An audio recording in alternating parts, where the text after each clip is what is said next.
مذہب کا کلمہ، ایک قبلہ کعبہ کی صورت میں، ایک شریعت، ایک قانون، اور یہاں تک کہ نبی کی ذات بھی طرح، اور پھر پروردگار عالم کی وحدانیت، یعنی ایک خدا کا سجدہ، ایک نبی کا کلمہ، ایک کعبہ جو قبلے کی صورت میں ادا کیا گیا۔ انہی چیزوں کے بنیاد پر ہمیں ایک امت بھی رکھا گیا۔ اگر پنج وقتہ عبادتوں میں، نمازوں میں جماعت کے ذریعے کندھے سے کندھا ملا کر کھڑے کرنے کا حکم ہے تو وہ صرف صاحب نماز کے لیے نہیں ہے، بلکہ کندھا ملانے کا معاملہ یہ ہے کہ کندھا ہم یہاں ملاتے ہیں، تم اپنے دلوں کو ملا کر کے رکھنا، تو ایک دوسرے سے مل کر کے رہنا، محبت کا پیغام عام کرنا، کیونکہ صاحب محبت اگر پیدا ہوتی ہے اور اس کی خوشبو بڑھتی ہے تو گھاسیں بھی ہری ہوتی ہے، چمن میں بھی ہریالی پیدا ہوتی ہے، اور اگر عداوتوں کے جراثیم پیدا ہوتے ہیں تو آہستہ آہستہ خاندانوں کو چبا جاتے ہیں، بستیوں کو نگل جاتے ہیں۔ رب تبارک و تعالیٰ کے پیارے محبوب نے اس زمین پر محبتوں کا پیغام عام کیا، اپنے بیگانوں کو بھی کلیجے سے لگا کر کے رکھا، کیونکہ صاحب ہمیں اور آپ کو جن حقوق کے بندھنوں میں باندھ کر کے رکھا گیا ہے، اگر ان حقوق کی ادائیگی میں ہم کامیاب ہوتے ہیں، یعنی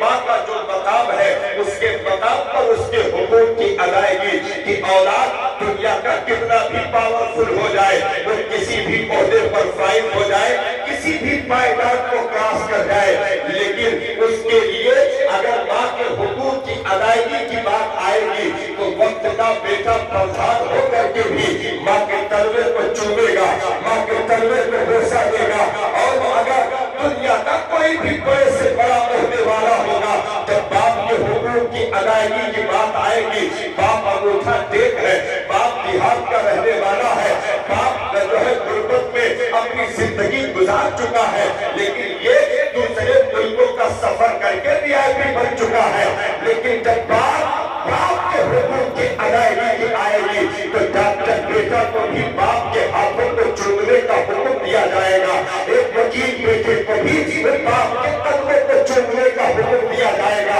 بھائی کے حقوق کی ادائیگی کی بات آئے گی تو یہاں عہدے نہیں دیکھے جائیں گے، اگر حقوق اس کا تمہارے اوپر لاگو ہوتا ہے تو تمہیں جھک کر کے اسے سلام کرنا ہوگا، اس کے حقوق کی ادائیگی کرنی ہوگی۔ یہ محبتوں کا وہ چمن ہے صاحب کہ اگر تم اپنے گھر کے آنگن کے چار دیواریوں میں رہنے والے کے حقوق ادا کرتے ہو تو گھر میں خوشی کا ماحول پیدا ہوگا، رحمت و برکتوں کا نزول ہوگا،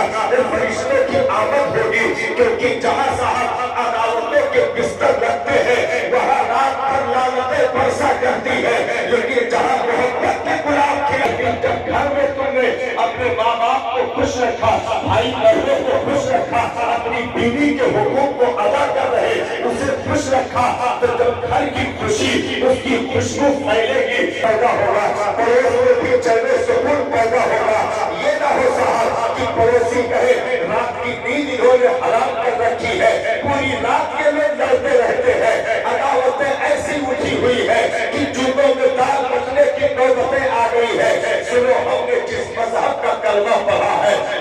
بڑے امن و شانتی جس کے مبلغ ہے، مصطفیٰ جان رحمت جن کو رحمت للعالمین بنا کر کے اس روئے زمین پر پروردگار عالم نے مبعوث فرمایا ہے، اس محبوب کے امتی ہم ہیں، ان کی امت میں ہم نے آنکھیں کھولی ہے۔ اگر ہم سے کوئی حقوق رہ جاتا ہے یا دشمنیوں کی دیواریں کھڑی ہوتی ہے تو بات صرف ساتھ پر نہیں آئے گی، انگلی اسلام پر اٹھایا جائے گا، انگلی قرآن کے اصولوں پر اٹھے گی، انگلی مصطفیٰ کی سیرت پر اٹھے گی۔ اس لیے ہمارے عمل سے، ارے صاحب یہ تو وہ مذہب ہے جس میں جانوروں تک کے حقوق موجود ہے، کہ انسانوں کے حقوق کا عالم کیا ہوگا؟ ارے انسان حقیقت میں وہ نہیں صاحب جو پتھروں کی طرح پتھر میں تبدیل ہو جائے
چھتریوں کے نیچے